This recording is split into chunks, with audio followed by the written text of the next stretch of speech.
live with Bridgetta Giles, and we are doing a interview with her just about. I'm so sorry. This is my second interview. Last time, I promise. Great. No, listen, I'm with it. I am with it. I think I said your last name wrong. Bridgetta Giles. Giles. Mm-hmm. Bridgetta Giles. Okay. Yep. Take 3's last one. Hey guys, it's Monty from Audacity, and today we are here, interview with Bridgetta Giles, and we are going to be talking a little bit about what we're going to be doing on Friday at our Roundtable Talk, which is sex talk and sex education. And for all Women's History Month, don't forget, you guys, when you purchase your ticket, you get a free BOGO ticket for a lady in your life, you know, whether it's a sister, friend, girlfriend, mom. You guys can bring them as well. It's again this Friday, the 19th at 8 p.m. via Google Meet. You can get your tickets online at www.audacitymagazine.org. So let's see. You want to tell us a little bit about yourself? Yeah. So I am Bridgetta Giles of Bridgetta Giles Coaching. I am a certified family life educator specializing in human sexuality, a sexuality educator, intimacy educator. I have been in private practice since 2014, but I have been working with families, oh my God, for about 15 years now. 15 years now. And I absolutely love it. I absolutely love it. I have a passion for passion, I like to say. So yeah, that's me. I'm based in Louisiana. You heard that Louisiana. I heard It that. comes out ever so often, Louisiana. I am actually based in Northwest Louisiana, near Shreveport. Not quite in Shreveport, but near Shreveport. So yeah, that's me. Yay! Okay, I love that. You guys know I'm from Atlanta. Okay, so what is the story you would say about your coaching services? Oh my goodness. I never get tired of this question. I love it. So I was raised by my grandparents. My mother has always been the huge part of my life, but I was raised by my grandparents, and they were very open with me about sex. Like the function, I never got that whole, oh, you should wait till you're married conversation. That was never part of my upbringing. I was taught that, all right, if you're going to do it, this is how you protect yourself. You could get pregnant, you could not get pregnant, but you know, it is what it is. Right. And I'm thankful for that education. There was nothing about pleasure. Love was never brought into it, like none of that traditional conversation. When I was about 16 years old, we would have assemblies at my high school, and it wasn't sex ed, but they would put the girls in the auditorium and the boys would go in the gym, or vice versa, and they would bring nurses in that would talk to us about sex. And I'll never forget, this one nurse came in and said, condoms cannot break. And if a boy tells you that they can't wear a condom because it's not going to break, they're lying to you. And I'm like, wait, it never made sense to me. I think her point was to say, I think her point was to scare us into, yeah, just don't have sex, period. Or, you know, if you better use a condom. And if they say that it's going to break, it doesn't matter, make them wear one, but don't lie to me. Right. Don't lie to me to get me to do something that you're wanting me to do. And I would sit in these assemblies and no one listened to me because it wasn't a secret that I wasn't having sex. I just didn't want to. I had no desire to do it at all. And I'm thankful for the conversations that I received, because I feel like I made the decision not to, because just purely because I didn't want to. Right. But I was sitting in these assemblies and I'm like, wait, that's not right. What? What are you saying? But no one would listen to me because, Bridgetta, you know, no one knows. I cuss a lot. My bad. I cuss a whole lot. That's okay. No one's listening to me. So it really made me want to get into the field of sexuality education. I actually thought I wanted to be a therapist until I realized that my passion is educating. I want to present information to the masses, teach the gospel of sex, if you will. And yeah, that's where I am.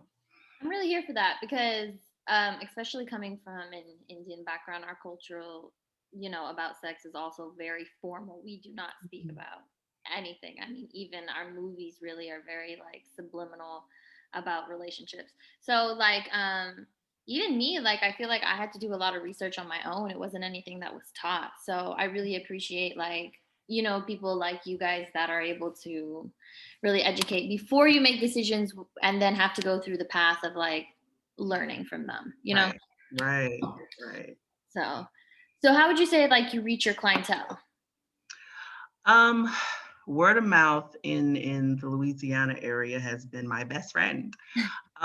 But I am being much more consistent with social media, and getting the word out there through social media. Like everyone is doing everything on social media. I am learning TikTok. I have like Trying TikTok. We'll oh try my God. try together then maybe. Oh my It's God. hard. It is so hard to be entertaining. Like, is it scary that I almost feel like I need to ask my 8-year-old like nephew or something like, hey, how do you do this? Oh my God. I need to ask For everyone how real? to do this. Like I find myself scrolling through TikTok, like, okay, how did they do that? That's a dance. Like, what is Yeah, like what's the happening? hop hop? Like I Right. I'm like, I can't hop. Y'all are not getting no hopping but out you of know me. they have the I didn't know this. My cousin told me they do have these effects where like if you can't do the hop hop or whatever, you can like speed it up and it makes it look like you did it or like I'm gonna need a tutorial. yeah. Tell them to hook me up because I don't know what I'm doing. Yeah. But that's basically word of mouth, networking with other sexuality educators, coaches, counselors, therapists. Clubhouse has been my best friend. Where we were looking into Clubhouse too. I love Clubhouse. Within a week of me being on Clubhouse, my voice was heard in so many different realms. I got 5 different bookings Oh wow. Just on based just from me getting into the Clubhouse rooms and people pulling me on stage and asking questions, looking at my profile like, hey, I see you do this. Talk to me a little bit about that. I think it'd be really cool to have you on my podcast. It'd be really cool to have you speak at this workshop or this conference. So that has really been like, I've been in business since 2014. I will say since Clubhouse hit, I have seen a huge spike in just me in my business. So yeah, you think that your business kind of spiked virtually after or during COVID? absolutely. As of now still. Absolutely, absolutely. I've been able to reach audiences that I don't think I would have ever been able to reach, or I don't want to say that. It would have taken me longer to reach them had COVID not happened. So thanks, COVID. Right. And I know Hey, we're connecting all states. Like yes, I'm like, oh wow, somebody from New Orleans. This is great. Like, yes, yes. Like, oh, fun. yeah, So no, I'm like, okay. Oh my god.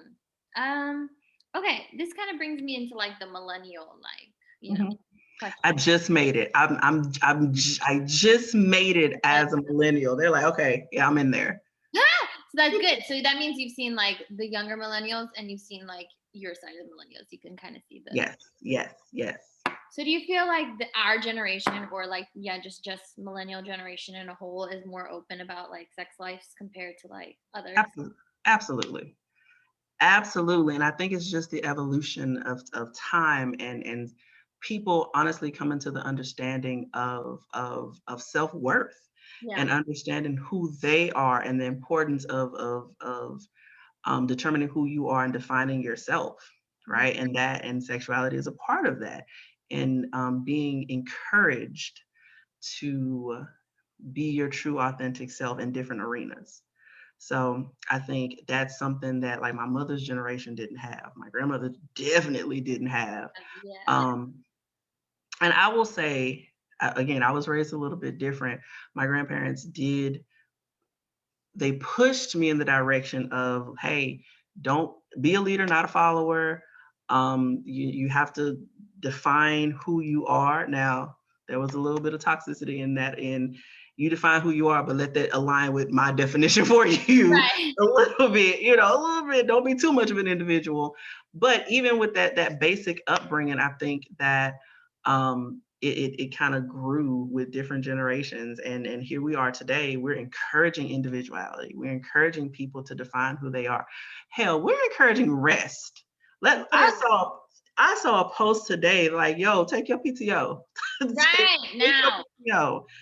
Man, I'm like, yes, I will take my PTO. Thank you for that. I will never forget this, and this is like a life lesson learned. Like when there are experiences, go. So my Mhm. brother, he works for Kansas Chiefs, and last year they went to Super Bowl, and Shakira was there, and Oh, and he had asked me if I wanted tickets, whatever, and I had said yes, okay, cool, I'm gonna ask. Didn't get off of work, and I should have taken a PTO, but I was like, no, I'm just gonna save it for like, what if I get, you know. I ain't saving no PTO. And then right after Super Bowl, boom, we got laid off because COVID. I was Yep. I would have been like, I should have took like, my wow. freaking PTO. And the only reason that I remembered about PTO is because the ending email was like they were saying because we were due laid off because pandemic that they weren't giving us our PTO check or whatever. And I was like, wow. What? Yeah. Is that even allowed? Listen, that's ridiculous. So Sorry. yeah, Yeah. take your PTO always. Always, guys. Lesson learned. Always. Take your PTO. Yes. Or those who aspire to have your own businesses, don't aspire, do. Just Yeah, flat like out. this Just do this it. this year has taught everybody, I think, to do. Just do. Yeah. Yeah. That is my goal. I have given myself a deadline. I'm like, I am getting out of corporate America. I no longer have a desire to work for anyone because if you scratch it all the way down, I'll be damned if I have to ask someone when it is an appropriate time for me to go eat. Right. Why do I I have have to a that lunch that break. sounds absurd. Right. I am grown. Bro. And in some businesses, you have to be very careful when you take a 15-minute break. You mean to tell me London Bridge will fall if I take 15 minutes? Yeah, no, thank you. Right. No, No. not doing that. Yeah. I think once you reach an age, well, at least me, like once I reached an age, it almost felt like being at work was like an annoying parent like telling me what to do. Yes. I was like, dude, I'm at the point where it's like, I'm educated. Please stop talking to me. Yes. Please. Yes. I've got to figure out to be an entrepreneur somehow. How can I do this? I'm really good friends with my supervisor. She before she became my supervisor, we were cool. And I'm in a management position. And we have conversations all the time about, okay, it's not the work. We like the work Yeah. piece. It's Other things. all the other stuff and the difference. You really are lumping people together, their personalities don't Doesn't necessarily make match, and expecting them to have a positive organizational culture. Nah, I wouldn't hang out with this person outside of these four walls. I'm not going to like them outside of this. Why would I like them just inside? here, right? And then you just want me to be fake, and I have to just come in here with a smile on my face, and Yes.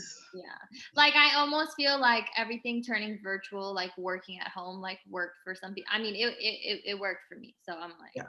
Yeah. talking about like virtual trending. How do you feel about OnlyFans? I am a big fan of OnlyFans, but I will say for me, and this is my personal thing, I love OnlyFans for people like me, you, like I the extraordinarily regular individuals, not celebrities. Right, Like I'm like, let us make this money. Like, no, you guys right. make your money doing every other thing that you do, but allow this to be a space for everyone else. I know there was a scandal in the latter part of last year where some actress like charged out the ass for some I heard about that. pictures of nudes, but they weren't nudes. So she basically scammed like all these people have like $1 million, made $1 million, and OnlyFans put a cap on it. I haven't kept up with the story to see if they made any more changes, but then they put a cap on it, which capped other people's money because a celebrity decided to do something shady. What? Yeah, I gotta So mess it up for everybody. yes, yes. So I do believe in. I'm a big fan of OnlyFans. I'm a big fan of OnlyFans, big fan, and not just for the adults or the sexual things. Like I read tarot, so I follow a few tarot readers. Um, there's some cooking ones, just different Really? stuff like that. Oh yeah, like it's a whole community of just different things. There's some business coaches on there. They do little tutorials and stuff. Like I really think that I believe in paying people for their knowledge, Right. right? Mhm. Pay people for their experience and pay people for their talents. Yeah. And OnlyFans allows that to happen. So Yeah. I'm with it. Yeah, I love it. So I guess what would you say um would be like your best advice to somebody for trying to figure out like sexuality or trying to just kind of figure out themselves? Whew. Don't be afraid to challenge everything that you were taught. Don't be afraid, and look into, if you weren't taught anything, why, Hmm. right? Keep that in mind when you're making decisions, because for me, and for a lot of people that I've worked with, when you scratch it down and you realize, well, my parents didn't teach me this, they taught me that. Well, why would they do that? Right. Would it have anything to do with you as an individual? Did they see something in you and in who you are? Or is it just something that they value for themselves, so they just want to place it on you? It shifts your mindset in, okay, so if that wasn't for me, I need to figure out what is for me. Hmm. So that's part one. Part two is that figure things out for yourself instead of waiting on a partner to figure it out for you, Hmm.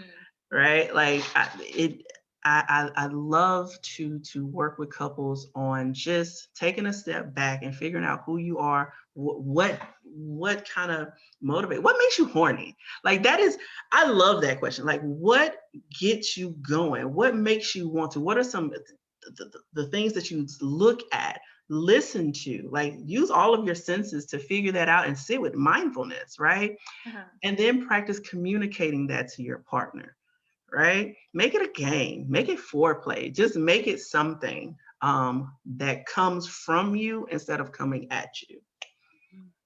So what would you say? Okay. Okay. Let's see. I don't know if this is gonna get too like I don't know. Okay. What would you say like would be an example of I guess your favorite foreplay? What would that be? Oh my goodness. Um, so I love I love the anticipation. I like the build up. Like I'm very communicative. I love to talk. So I love sending like sex. I'm the sexting queen. Okay. I will send a video in mid conversation. I will be talking to my boyfriend about the most random of things, and he will randomly get a video.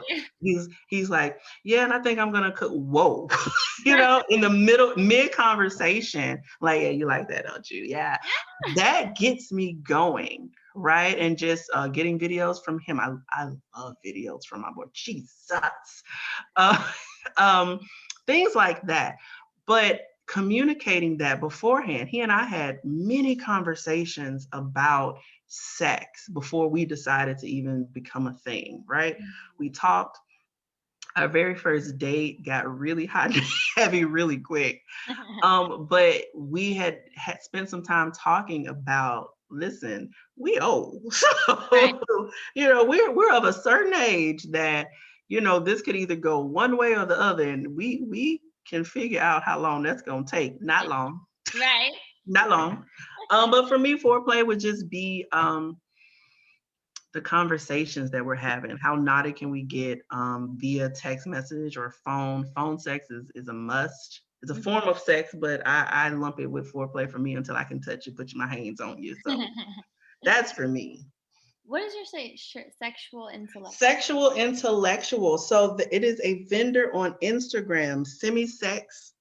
I think that is her handle, semi-sex. We're gonna have to drop her handle in there. Those are cute. Yes. Oh my God, I love it. I got this, and I got a really cute robe that says sexual intellectual. I took a picture and put on my Instagram. It's so dope. Like, I want everything that she sells. That's cute.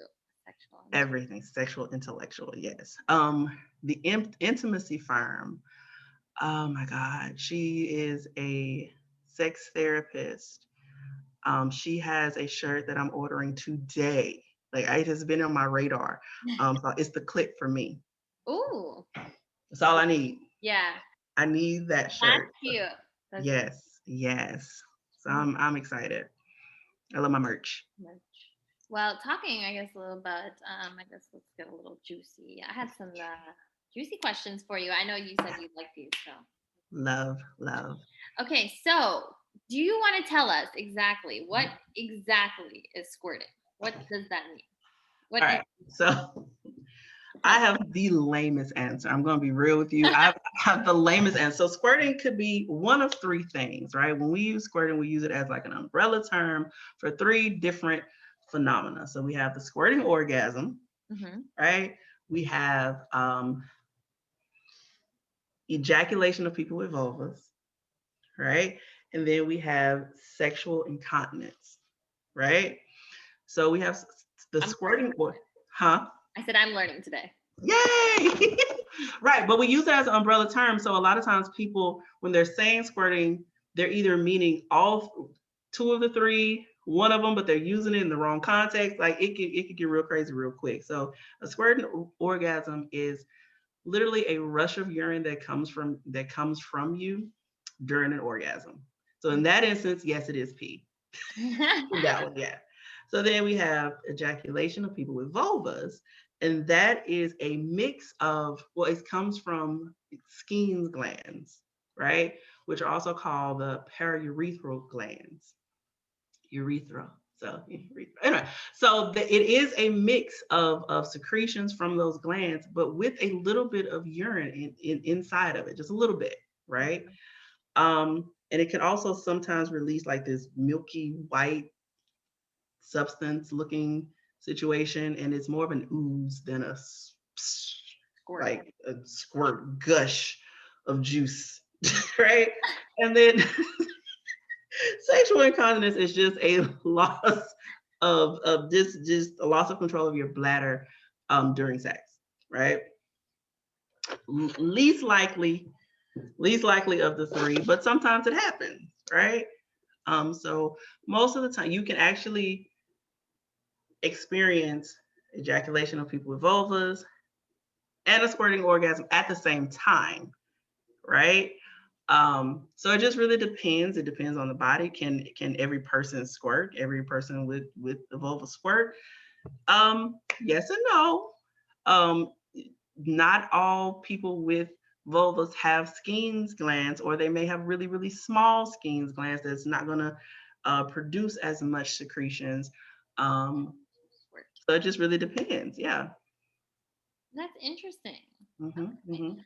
So how would you go about telling somebody how when they're trying to figure out like what pleases them? You know, like especially like I guess with toys and Mhm. watching porn and things like that. Like I would say I'll have you some alone time. Masturbation, masturbation, masturbation. Always, always, always. I'm always gonna rep connecting with a sex educator, a sex coach, sex therapist, sex counselor, and trying to come up with a plan for yourself. If, of course, if there's any trauma or just really negative experiences in that part of your life, connecting with a therapist to kind of work with you and addressing those issues that may be happening for you. But most definitely connecting with a professional to trying to help you clear a path. That's one. Two would be don't be afraid to experiment and touch yourself, right? And it doesn't always have to be genitalia, right? Just figure out what is pleasurable to you. Like, do you like what is mindfulness? What does it feel like for you to touch your own skin in different areas? What's this sensation feel like? Does it feel good? Does it tickle? um, you don't really feel anything, you don't really like it. And then if it takes you a while to get to your genital areas, but once you get there, spend time there, get you a mirror so you can see what you're doing and feel the feels. That's my key phrase, feel the feels. Start off with, if we're talking about people with vulva, starting off with a bullet. That's sex toy 101. You will never go into a sex shop and not, or intimacy aid store and not find a bullet. Find a bullet, use the lowest setting and work your way up. Um, but just kind of experiment and don't be afraid to explore your own body, right? Especially before you get to the point of um, allowing your partner to tell you what's pleasurable to you, right? Right. You got You to figure that out yourself. right, figure that out. And but if you do want it to be a coupled experience, it's okay to ask, what are you noticing happening?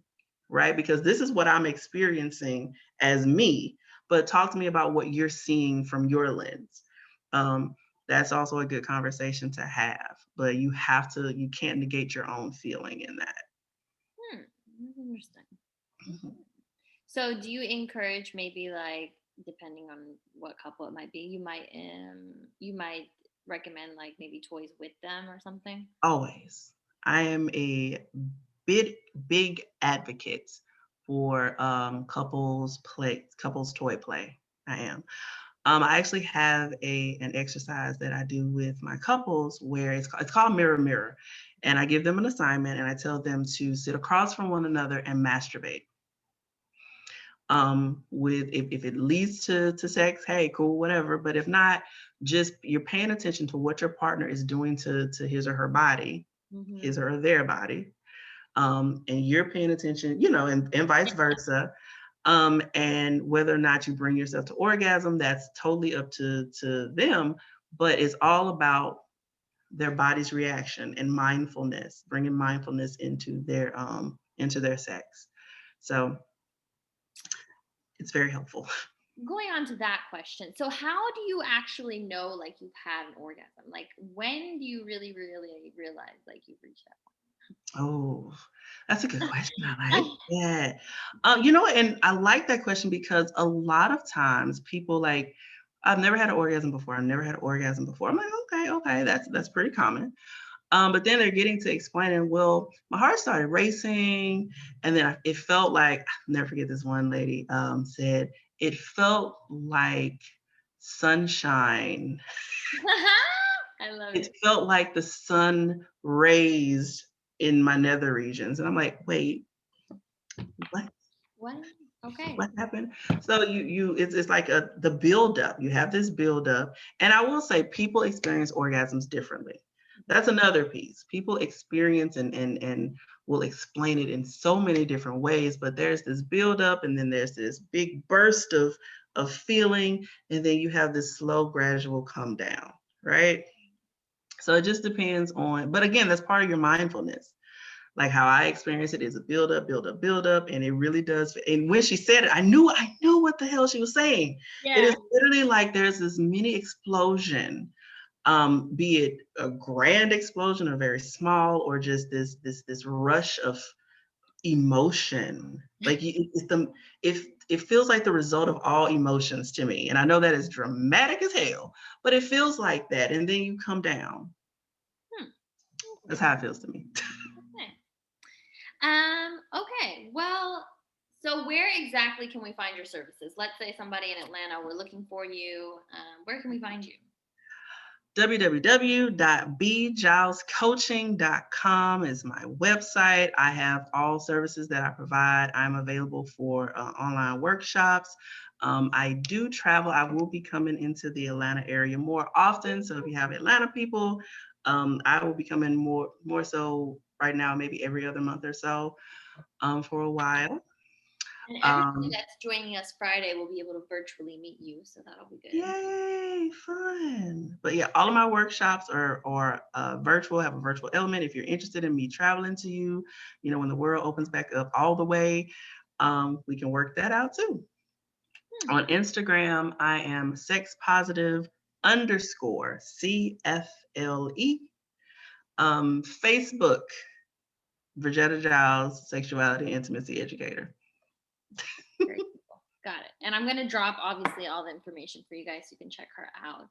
And we hope you guys come and join the conversation Friday. It's going to get a little bit more juicier. Yes, Let's do it. excited.